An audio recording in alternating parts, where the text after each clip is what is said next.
my girlfriend. Seriously? The woman was right there. No one answered him. I glanced in the rearview mirror.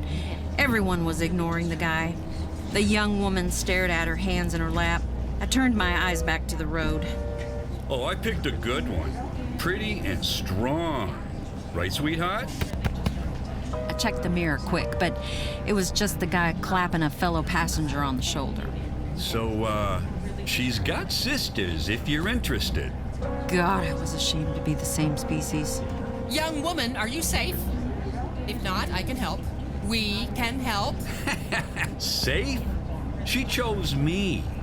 She thinks I'm the best thing since sliced bread. Don't you, sweetheart? Look, I'm a lifesaver for her, you know. It's a tough life for women in the Philippines. Didn't look like it was much better here. Oh, yeah, I'm a goddamn godsend.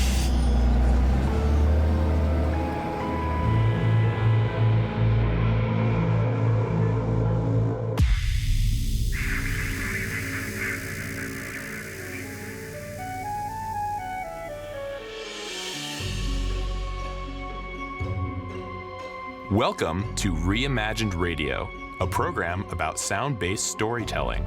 With each episode, we explore how dialogue, sound effects, and music can engage your listening imagination and promote storytelling. Here to tell you about this episode is John Barber, producer and host. Hello, everyone. It's March, and this episode is our annual tribute to Women's History Month and part of our guest writer series. Reimagined Radio is pleased to introduce Cindy Brown, an actor, director, producer, playwright, and disabilities advocate based in Portland, Oregon. Cindy Brown is also a crime and mystery writer. Her award-winning Ivy Meadows series is available at your favorite bookstore. But this is her first time writing for radio, and we're pleased to offer this premiere of her first two crime fictions for radio, Retribution and Restitution. Retribution is a story we want to believe ends righteously. Restitution is a story we want to believe is achievable. For more information and the episode script, visit the episode page at our website, reimaginedradio.fm.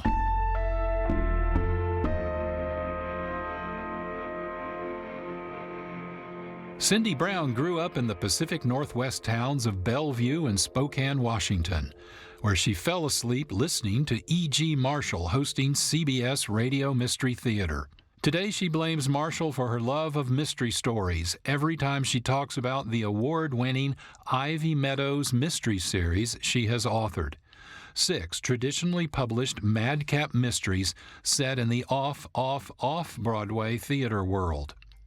Each book in the series follows young actress Ivy Meadows, helping her uncle, a private investigator. The first book in the series, Macbeth, was nominated for the 2015 Agatha Award for the Best First Novel. Other awards include third place in the 2013 International Words with Jam First Page Competition, judged by Sue Grafton, the well-known female author with her own mystery series. Cindy Brown started her career early, as a theater musician at age 14. Since then, she's worked as an actor, director, producer, and playwright. That doesn't include her years as a disability advocate. We'll get into that soon. Right now, we're fortunate to have Cindy Brown with us in the Reimagined Radio studios. Welcome, Cindy, and thank you for taking the time to visit with us. Thank you so much for having me and for airing my stories. Well, it'll be fun. We heard a portion of Retribution, also known as Strong Girlfriend, at the beginning of this episode. Retribution is often defined as payment or punishment for wrongdoing. You've said that this story was inspired by an actual event that made you, quote, hoppin' mad. Would you be comfortable telling us about the circumstances of your inspiration? Sure. I was flying to Arizona to visit my family, and was on a shuttle bus in between the airport and the rental car hub. And there was a couple with a mountain of luggage. And when the shuttle driver went to go help them with the mountain of luggage, the male in the couple said, no, I got a strong girlfriend. And he jumps on the shuttle bus and leaves this young, slight woman to heave all of their luggage on board and would not let the shuttle driver help at all. And the look on the young woman's face was so cowed and resigned as she got on the bus and sat next to this man. I'm having a hard time being FCC compliant about this. Anyway, it was just that whole, you could just see the relationship in that one instance, and I felt for her a lot. Well, thank you for that additional information, Cindy. It helps to contextualize your story. So let's continue listening to Retribution then, the first of 2 crime fictions by Cindy Brown, featured in this episode of Reimagined Radio.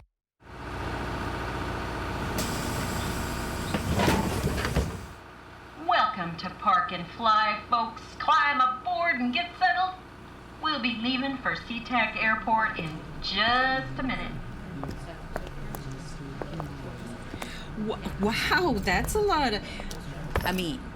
can I help you with those? Nah, I got a strong girlfriend. The old guy in the tracksuit climbed on board, and the young woman behind him, slight, dark-eyed with long black hair, heaved a huge-ass baby blue suitcase onto the shuttle and then turned to the mountain of matching luggage behind her. The man, pasty, bald, and pushing 60, was already sitting in the middle of a bank of seats, his arms stretched across the back of him like he owned them. Sure you wouldn't like some help, miss? I didn't usually call women miss, but it seemed like she could do with some respect. Her eyes flicked toward the man in the shuttle, and she shook her head. I could do with some help here, driver. Of course. I left the young woman to her blue pile of luggage and began hauling suitcases and golf clubs and baby strollers on board. All right, folks, I'm Lori, your Park and Fly driver for the shuttle to SeaTac International Airport. We will arrive at the airport in less than 5 minutes.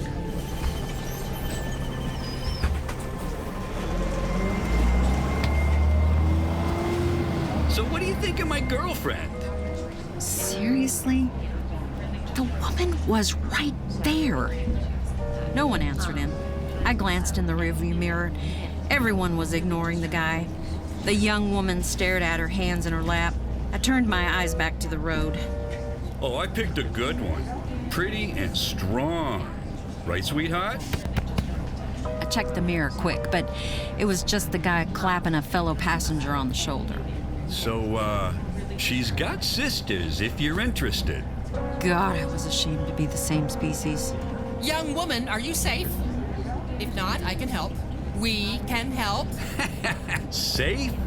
She chose me. She thinks I'm the best thing since sliced bread. Don't you, sweetheart? Look, I'm a lifesaver for her, you know. It's a tough life for women in the Philippines. Didn't look like it was much better here. Oh, yeah, I'm a goddamn godsend.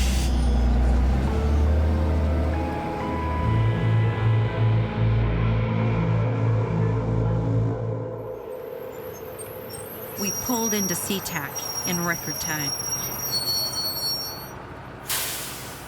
Thank God, I might have strangled the guy if I had to listen to him much longer. I got those, miss. I grabbed the heaviest piece of their luggage before either of them could say anything, and I carried them to the curb. Least I could do. And then I watched as the young woman, a girl, really, couldn't have been more than 18, struggled under the weight of all that blue baggage as she trailed the man whose hands swung free. I felt something sink inside of me. About 3 months later, I saw them again. Same heap of blue suitcases, same balding jackass, Same young woman shivering in too thin clothes. Let me help you with your luggage, sir, please. Nah, I got a strong girlfriend. Chop chop, sweetheart. Besides, I know your type. Angling for a tip. Am I right, buddy? Wouldn't know, mate. Don't tip where I'm from. Oh, man. I am moving there. Is that England? We're from here. Well, I am anyway. We're going down to Florida for the fishing. Gonna catch me a marlin. Hey, what do you think of my girlfriend? I sure know how to pick 'em, right? Oh. Didn't realize you two were, together. How you going, miss? You looking forward to the fishing? She don't speak English, and she doesn't fish. She cooks. And, she does other things. Passengers will refrain from inappropriate conversation or they will be removed from the vehicle. Wasn't a rule, but it should be. And it shut the guy up. That and the fact that the Australian actually changed seats to get away from him.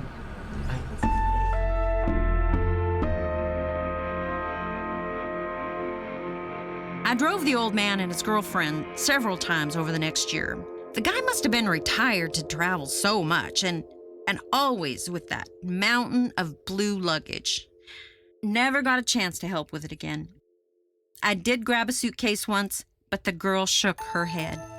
When she looked up at me, I caught a shadow under one eye that looked like a fading bruise. I wanted to call someone, do something, but who could I call? What could I do? Then today... Welcome to Park and Fly, folks. Climb aboard and get settled.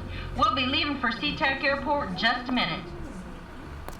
Oh, it's you. Still with all that luggage, huh? Can I help you? No, I am strong. I assist with another customer while the young woman heaves her blue baggage into the van. The old guy isn't with her. He's still not there when we're all loaded up and ready to go. Miss, should we wait for... No. I am going home. Oh, good for you. I mean that with all my heart.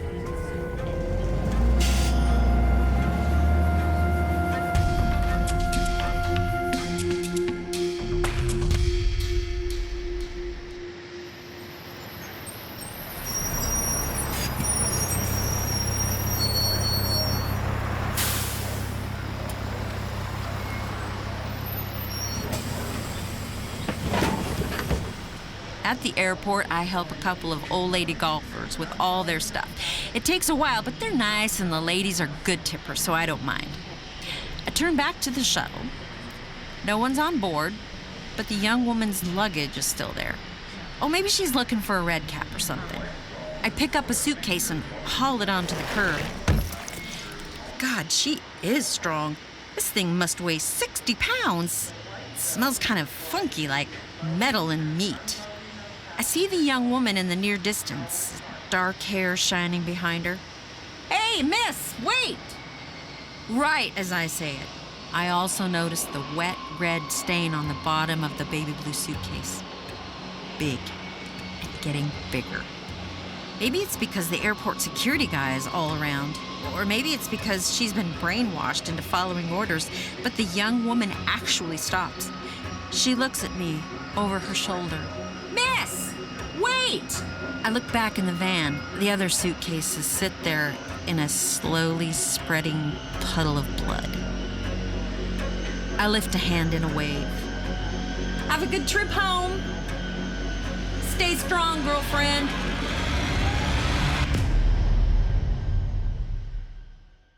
We just listened to Retribution by Cindy Brown, a mystery writer based in Portland, Oregon.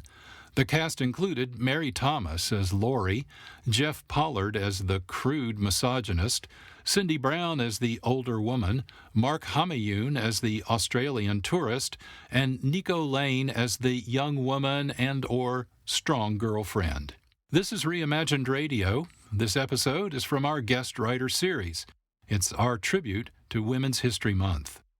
We'll have another short radio story by Cindy Brown after I tell you about the Fusebox Show. Most experts agree. More than 2 bazillion podcasts, probably more, await your attention. So there's no time to mess around. Go straight to the ear food that is The Fusebox Show. Produced by Marc Rose, Milt Keynes, Jeff Pollard, and Regina Carroll. All based and in one case confined in Portland, Oregon. Each episode of The Fusebox Show features conversation and commentary about current events and news, filtered through the unique Keep Portland Weird vibe. Here's a sample. Fusebox. You! Right there, staring at yourself in the mirror. You. Wondering where that tiny head came from on your shoulder. Hello there. Representative from Georgia. North Georgia. Yeah, like how far north? Pluto. Some things are normalized. How so? Well, we just spent 4 minutes on the weather. Then it all settles down. And maybe then you get a jungle, or maybe even some kind of paradise even. It's a good analogy, by the way. Well, thank you. You know, I thought I'd bring some class to the show, you know? Sure glad one of us is. Giant fire-breathing pangolin named Oscar doesn't return to take his revenge for all those stupid idiots using his scales as a medicinal alternative. Yeah? Well, alternative this.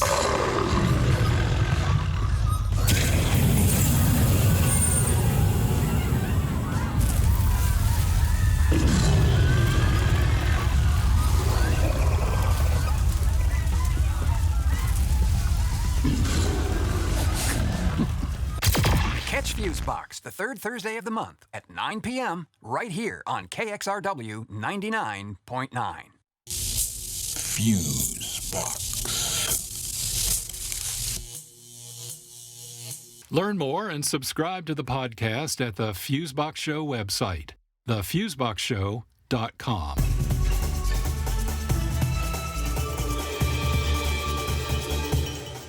This is Reimagined Radio. Our episode is Retribution and Restitution, 2 crime fictions for radio by Cindy Brown. Brown has written for theater and print. She's published several volumes of a mystery series. But this is her first time writing stories for radio, and we're pleased to offer this premiere of her work. Her next story is called Restitution. Restitution is often defined as paying back or restoring something to its rightful owner. Listening casually, not a lot seems to happen. But listen carefully to the combination of crime, mystery, and the supernatural. Allow your imagination to engage with this story, and it quickly becomes deep and rich with imagery and detail. Cindy Brown is with us in the studio. Cindy, thanks for joining us. What can you tell us about the genesis of your story, Restitution? There's a couple of things that inspired it. I think I've told you that one of my mantras is write about what pisses you off. And in this particular case, I don't think it was Bernie Madoff. I think it was someone else. There was somebody in the news who had committed a fraud and stolen a lot of people's retirement savings and all these people. And I started thinking about all the smaller ones, all the smaller scams and the smaller frauds and the people that have lost everything to these fraudsters. And because I have a strong sense of justice, I wanted something to happen. I wanted restitution for them. And when I want that and I can't see it in real life, I create it in fiction. So there's that. And then the supernatural that came in is kind of interesting. When I was in college in Montana, and I worked at a program with a lot of indigenous high school students. And then I also had a roommate and a best friend who were from the Crow and the Blackfoot tribe, respectively. I was introduced to a culture where the supernatural is just part of life. So there is one bit in Restitution where one of the characters talks about he would be sitting on his bunk talking to his grandfather who wasn't there. And that was kind of not a regular occurrence, but a not unusual occurrence with the folks I was working with and my friends. So it opened my eyes to a different way of looking at who's with us. Thank you, Cindy. Now, with that context, Enjoy listening to Restitution by Portland writer Cindy Brown.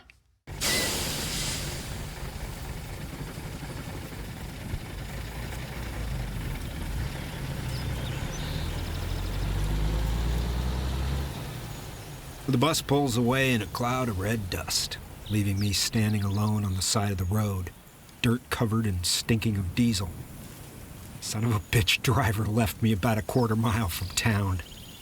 But I could see it from here. I'd forgotten the world was so wide open. I head toward town. A few low-slung buildings barely interrupt the horizon, except for the neon sign of the Crossroads Motel. It stutters on as I approach. I'm not sure if that's a welcome or a warning. Then I hear footsteps behind me. The back of my neck shivers like somebody blew on it. I turn around to see a Navajo with bloodshot eyes standing behind me, none too steady on his feet. Hey, Joe, what the hell? thought you might need some help. Joe falls in beside me, his worn cowboy boots scuffing along the gravel shoulder of the road, walking toward the flickering red light of the motel sign. Joe, you're dead.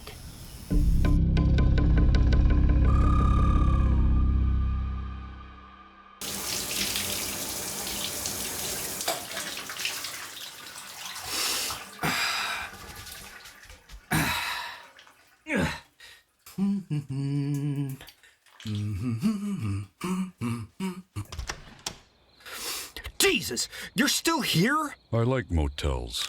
Joe sits at a particle board table playing solitaire, the light of the red velvet swag lamp casting shadows on his face. You were in there a long time. Who are you, my mom? Just saying.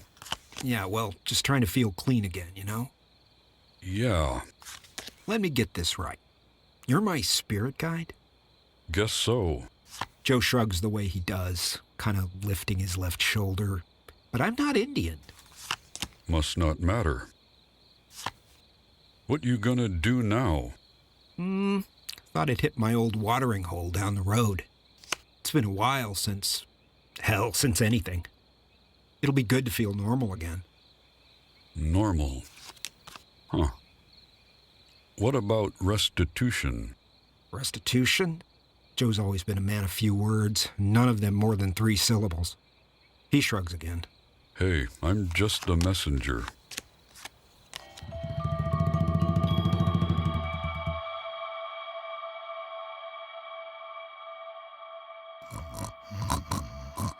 I crack open my eyes and shut them again.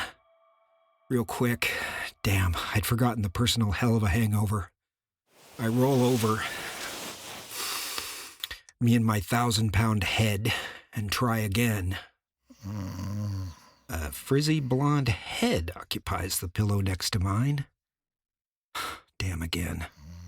I roll to the other side of the bed, sit up, and put my feet on the floor without completely opening my eyes. Morning. Hey.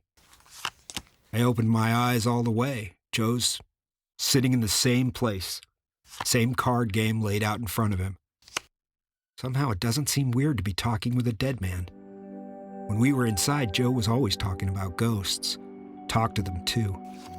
There were times I'd come back from exercising in the yard and Joe would be sitting on the bunk talking Navajo. "My grandfather's here," he'd say, waving to the empty air beside his cot. Joe was one of the few friends I made in the pen. Hell, he was one of my few friends ever. I never was good with other men. My dad said they saw right through me and didn't like what was inside. Joe saw through, too. Don't know why he still liked me. Time to go. Go where? Restitution. You're not going to give this up, are you? Nope.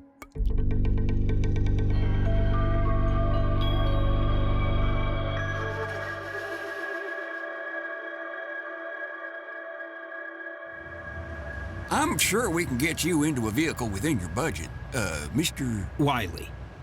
That's your first name or your last name? Yeah. Okay, then 5,000, you say? Under 5,000. Well, we've got this cherry 2004 Dodge Neon right here. 163,000 miles on it, but plenty more where that came from, or my name's not Andy. Handy. What? That's what the sign says? Handy Andy's Garage and Used Car Dealership? Oh, right, yeah. So, let's hop in, see how this baby Knock off $500 for cash in hand and I'll take it. No, I'm sure you'd appreciate a test drive. We can... Okay, $300. So? We shake on the deal, and I pay Handy Andy out of the $43,000 my dad left me when he died. Only nice thing he ever did for me.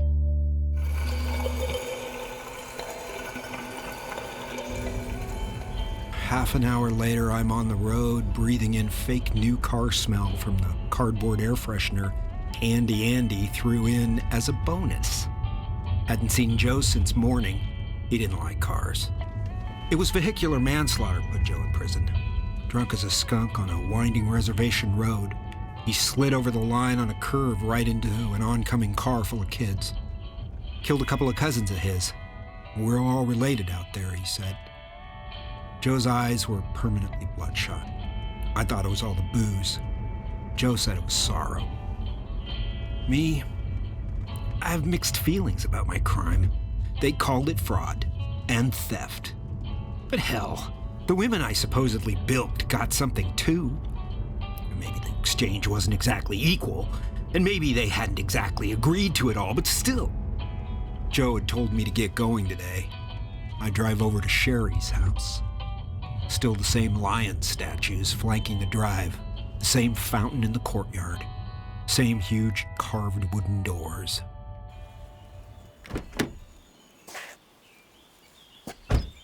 I walk up to those doors, then stop in front of them.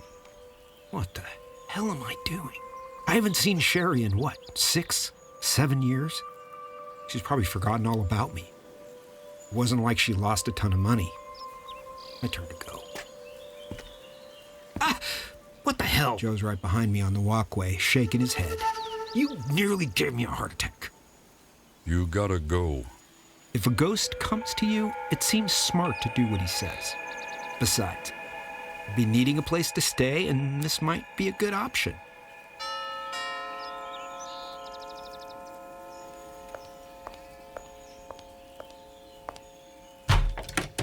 Sherry squints into the light. She looks good, tan and fit in a skirt that shows off muscular calves. Probably still working out. This could definitely work. Sherry, hey, long time no see. I just wanted to... Go to hell! I didn't see the slap coming. Hurt like a son of a bitch, too. She was definitely working out. You happy now, Joe? I'm always happy. Now, how come you never smile? I am smiling. You wasn't. Next one.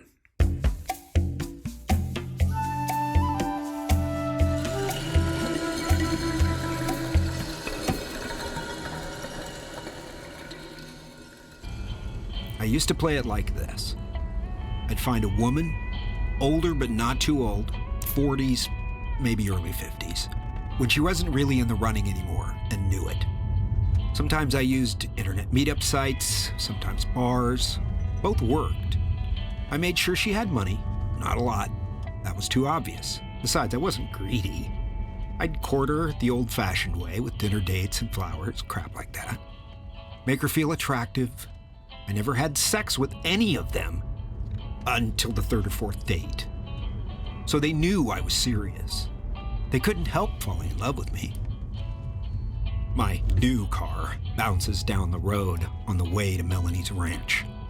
I keep the windows open in spite of the dust. I haven't smelled pine trees in a long time. I round the final curve and see the house in front of me.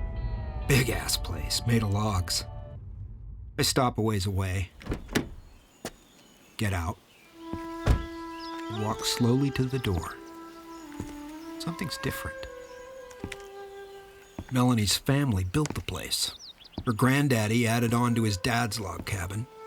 Her daddy built a big porch and the second story. Melanie's first husband, the one that died, he built another wing. The house looks the same, but there's lawn. That's it. A lawn. For God's sake, in the middle of the woods, it looks as out of place as those concrete dinosaurs you see along the highway. What was there before? Wildflowers and grass. That tall, weedy kind that waves in the wind. May I help you? Big guy stands inside the open front door, arms crossed, chin thrust out, his designer ranchwear doing a bad job of disguising his beer gut. I'm looking for Melanie Evans. If I had a hat, I'd probably have it in my hands. I hate the guy on site for having that effect on me. For the love, Melanie Evans. Listen, how many times do I have to tell you people she's down at the Riverbend Trailer Park? You know what, son? Wait just a minute. Come over here. All right, now stand right there. He goes inside, shutting the door halfway to make sure I know it's not an invitation, then comes back out, a bunch of mail in his hand. Here, take these. I want you to tell Melanie Evans to change her goddamn address. I take the mail and turn away before the slam I know is coming. I head back to the car, thumbing through the mail. Creditors, overdue notices, liens. I'm about to throw the whole mess on the wannabe cowboy's pretty lawn when this crow flies right over my head. Close. It lands on the path in front of me and looks at me with beady black eyes. Oh, the noise it makes sounds familiar. Kind of like a laugh. Kind of like Joe. Yep. The crow hops closer, tilts its head at the mail in my hand. Riverbend Trailer Park. No river, no bend. Plenty of trailers, though. I gotta go there? Yep. Crap. I kick a rock onto the son of a bitch's green lawn, hoping it'll screw up his lawnmower, and head toward my car. Joe the Crow trots along beside. Hey, Joe, what's it like being a bird? It's good. Watch this. He flies away. I watch him until he's just a black dot in the sky.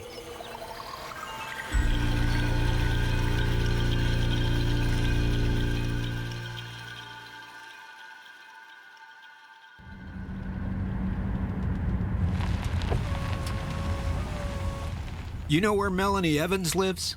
The old woman looks me up and down from her vantage point, a lawn chair in the dirt yard of a turquoise trailer. Down the road a piece. Number 190. She watches me as I head down the road, probably taking down my license plate number. Joe's right about this place. No river, no bend, just a few pine trees and some scrub juniper. Then I see it. Number 190. I would have known it was Melanie's place even if the old lady hadn't told me.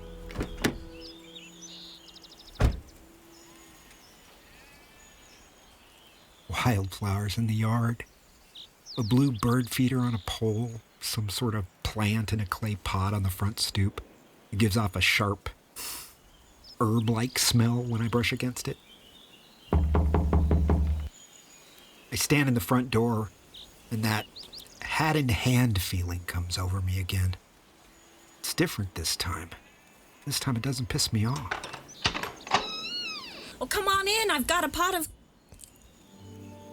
Oh.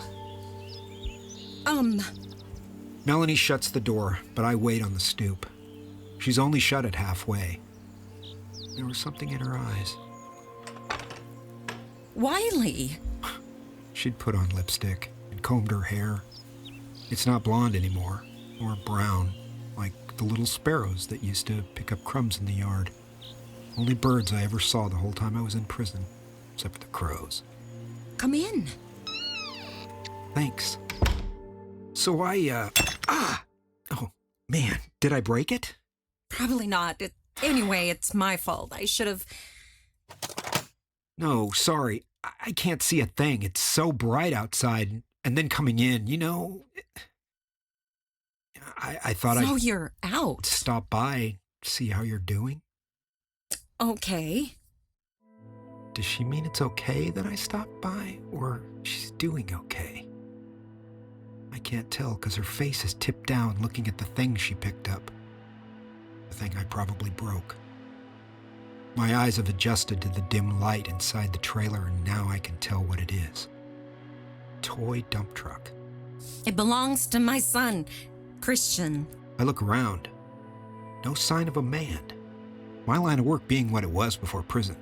Pretty good at sniffing out the signs. Melanie sees me looking. She nods out a screen door. That's him in the backyard. He's 6. She stays looking out the door, her back to me. She tucks her hair behind one ear, the way she always did when she was nervous. I count backward in my head. No. No way. No way. I look around the place again. No man lives here. Wait, is he? No, that's crazy. You adopted him, right? Her back gets a little straighter. Yeah. Wow. I mean, I thought you were... Too old? Yeah, me too. Christian, come meet someone.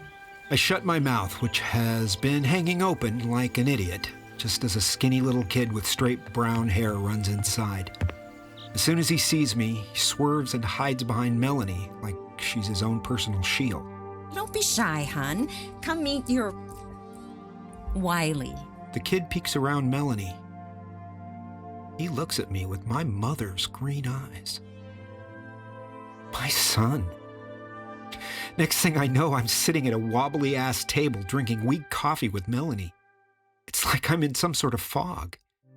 I keep catching myself shaking my head with my mouth open. Melanie must think I've developed a tic in prison. Dad died a few years back. The money that was left after you... left. After I stole it, is what she doesn't say. It all went to medical bills. His and Christian's. Melanie gets a little worry crease on her forehead. I look at the kid who's sitting on a rug trying to get the wheel back on his broken truck. He's little for 6. He's got heart problems. Would you look at that? A crow's tapping on the window. Christian runs to the window on the other side of the single wide. Joe the Crow clings to the outside of the rim of the aluminum window, looking at me with those black eyes. Christian presses his hands against the glass. Joe doesn't move. Have you ever? Melanie goes to the window to stand beside Christian. Yeah, all right, I get the message. I take my checkbook out of my jacket pocket. What the hell? I'm gonna have to get a job soon anyway. Melanie and Christian watch the Crow, which watches me while I write. When I sign the check, Joe nods once and flies away. Christian laughs and Melanie turns to me, her face bright, like the bastard in front of her never stole her money or left her to raise a kid by herself. Wow, that felt like a miracle or something. Or something. Here. For Christian, for what I broke. $37,000? Yeah, I'm really sorry. My throat's tight. Probably catching something. I'll be off now. Melanie runs the couple of steps between us and hugs me hard, her head against my chest. She still fits there, like she used to. Wiley? Yeah. Did you ever really love me? My throat really aches. Sure as hell I'm getting sick. Yeah. So much.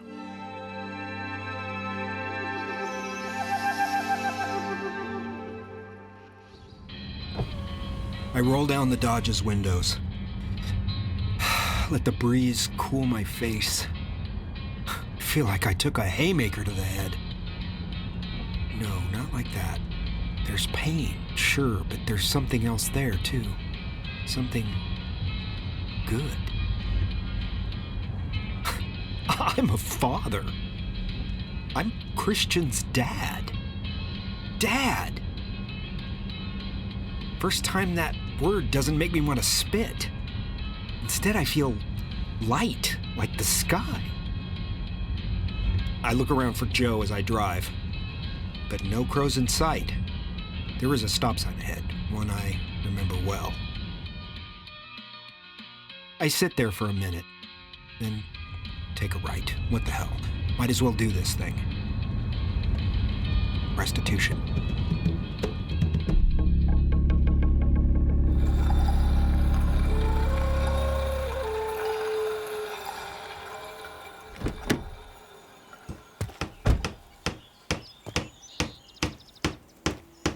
Oh, hi there. Pardon me a sec. Me to give this sign one more whack. There we go. Bob Turner, Rancho Deluxe Realty. Aren't you the early bird? Just listed this beauty. Good deal, too. Foreclosure. I almost turn around then, but I don't. Thanks.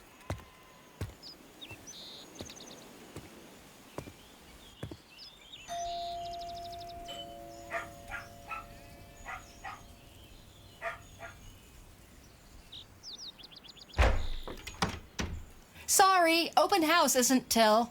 Irene stares out at me, a big G&T in her hand, a little dog at her feet. The look on her face changes from light to dark and then back to light again, like clouds going across her face. Well, what do you know? Perfect timing. I was just gonna have a drink. Come on in. The dog skitters ahead of us down the entryway, which is lined with packed-up boxes. I follow Irene into the kitchen. She looks way older than when I saw her last. Gray hair, sagging jowls. Gin and tonic? Yeah, thanks. What brings you to town? I wanted to see you. She's had her back to me, but turns then, and I get a glimpse of the woman she'd been. Maybe it's the hope in her eyes. Just me? It's not like me to tell the truth when a lie will do, but I don't want that sky feeling to go away. No. In fact, I just came from Melanie's house. Did you know I have a son, Christian? Yeah. Hell, the whole county knows. With any luck, the apple will fall far from the tree. Irene's face turns old again, but with a new meanness in her eyes. It doesn't matter. No way she's going to make me feel heavy again. Nah, he's doing great. Christian's going to be great. I can be a good dad. I already started. Gave them all my money. You had money? From my dad. And you gave it all to Melanie. And my son. Where are my manners? I was getting us a drink. Here. I hadn't started yet.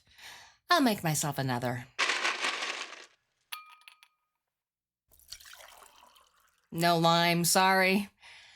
Down the hatch. Irene smiles at me.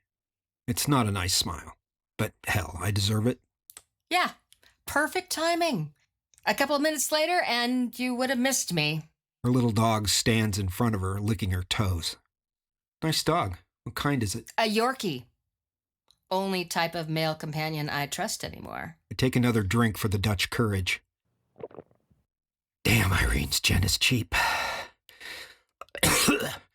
But I drink it anyway. Seeing as how it's some sort of peace offering, like a peace pipe. I wonder where Joe is. So you're moving? Have to. You should have kept some of that money for me. You cleaned me out, Buster. Yeah, about that. I'm sorry. Me too. I feel it then, a sort of burning in my gut, followed by a spasm. And another. I am sorry, Wiley. That drink was really for me. But then you showed up. Perfect timing. My legs give out, and I end up on the kitchen floor. The tile cool against my face. My gut clenches and burns, and I grit my teeth against the pain. But even that tiny movement makes it worse. Not sure how I'm going to explain this, but damn, it feels good. You should have loved me. Goodbye, Wiley.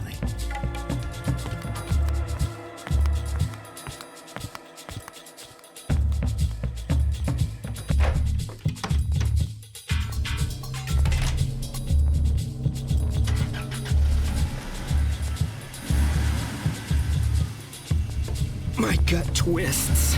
Hard. Damn. I shut my eyes. And a door opens up in me. Lets the sky in. I see stars. Like there's a whole universe inside me. It gets bigger and bigger and draws me outward. Or maybe inward. Warmth on my face. I force my eyes open. It's the Yorkie licking my face. I shut my eyes again. The licking actually feels good. The way it felt when my mom would rub my head when I was little. Comforting like. Hey. I crack open my eyes, and I look into the dog's black eyes. Joe? Yup. You've been here the whole time. The dog lifts its left shoulder. I feel myself smile in spite of everything. I thought you were my spirit guide. I am. Then, Joe, what the hell? You did it, right? Restitution? Yeah. Oh. Good. That's good, my friend. I close my eyes. The stars are closer. Or I'm closer. It doesn't matter. I feel the dog's small, warm tongue lick my face. And I let myself slip away into the starry night.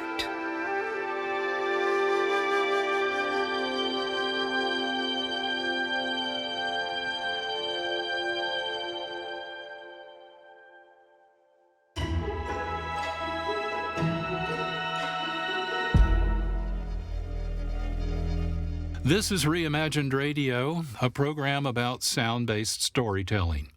You're hearing that in this episode. The dialogue written by Cindy Brown, the original music composition and other sounds by Marc Rose combine to engage your listening imagination and promote storytelling. And so it is with other episodes. Here are some examples.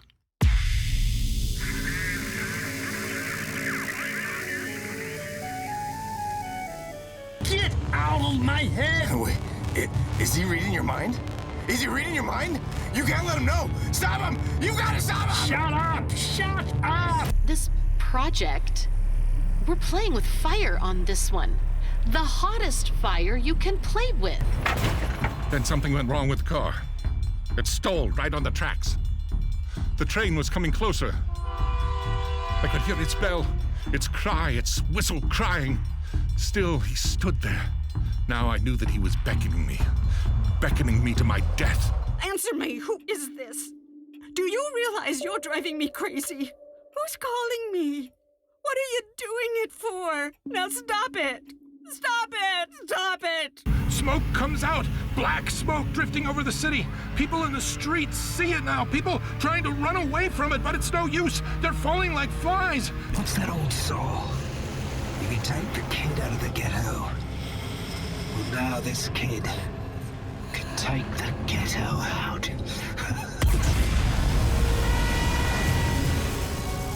Reimagined Radio. Nothing to see, everything to hear. Heard the third Monday of every month at 1 p.m. Sundays at 6 p.m. on KXRW 99.9 FM. More information is available at our website, reimaginedradio.fm.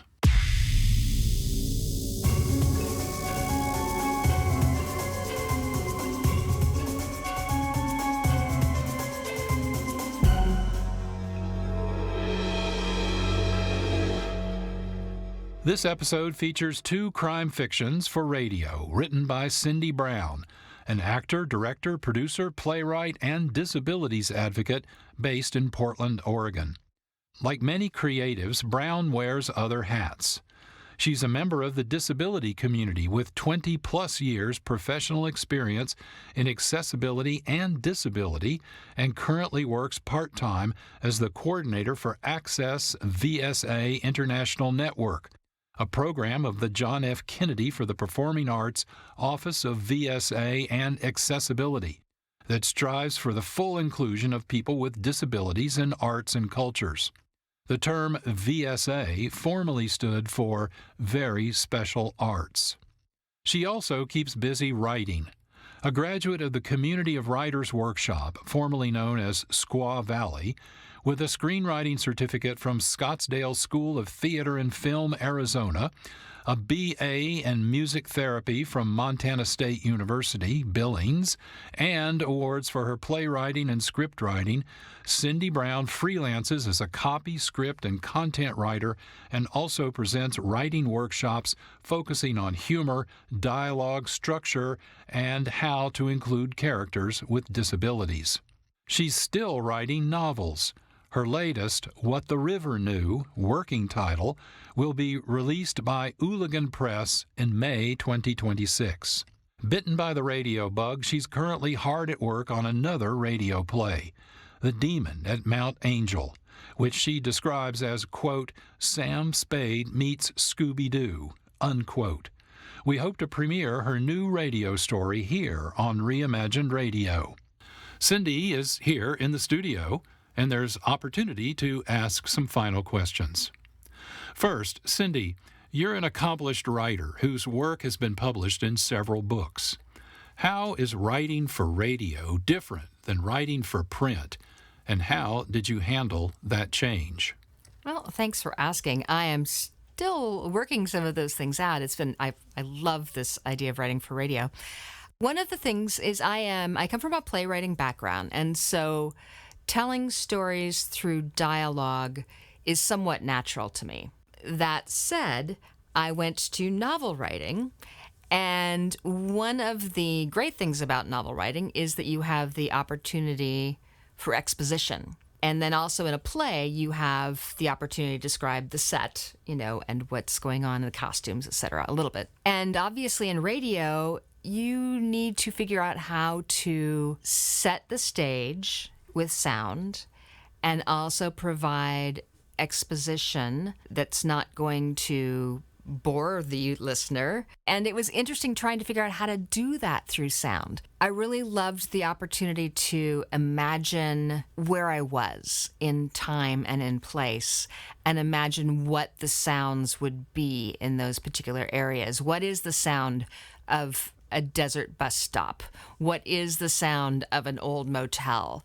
And how do I describe those both in the technical directions, to give Marc some direction on what I'm thinking about in terms of sound effects, but also to put it in the dialogue. So that was quite a shift.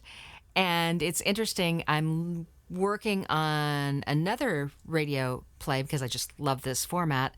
And this time, both of these were stories or ideas I had that I then reworked. The one I'm looking at right now, I am writing it thinking about it being a radio piece, and it's quite different because I'm thinking in terms of also what sounds would be interesting and what sounds can really create an atmosphere, and that's coming as I'm creating as opposed to adding it. That's very interesting, and I appreciate your insight and sharing with us. One final question, if I may. So what? What do you hope listeners will take away from the experience of listening to your two stories, Retribution and Restitution? That is a good question. I think I'm an empathetic person. I hear a person's story, I see where somebody is, and resonates with me. I feel for them. And because of that, I have a great interest in justice as an overarching concept's not a good word. I have a great longing for justice for people. And I write about that a lot.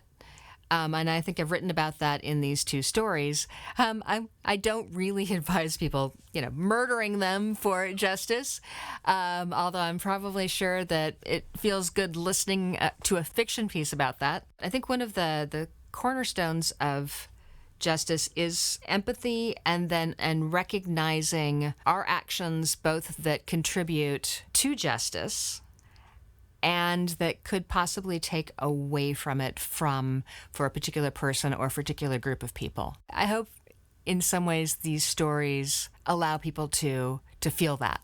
Thank you once again for joining us, Cindy, and for sharing your stories with us. Thank you so much. I really appreciate the opportunity, and I'm glad to have listeners.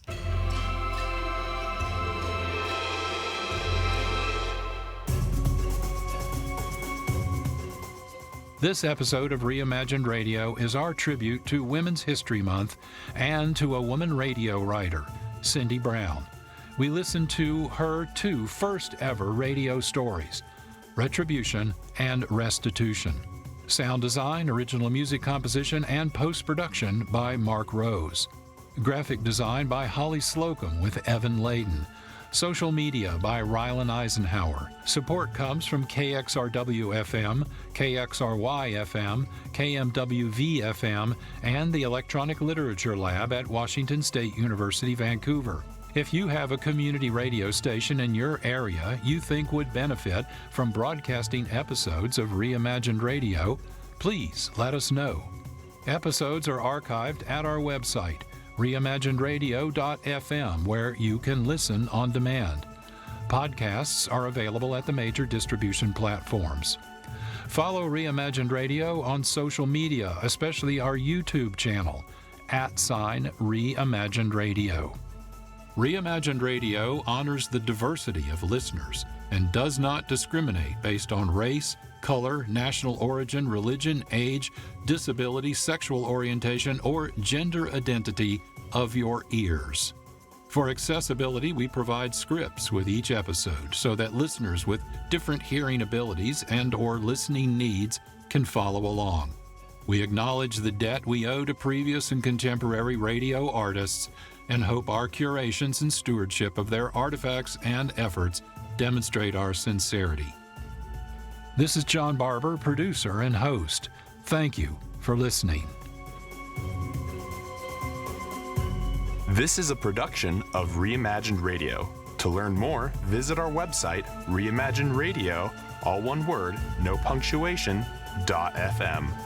Please join us for another episode of Reimagined Radio as we continue our exploration of sound-based storytelling.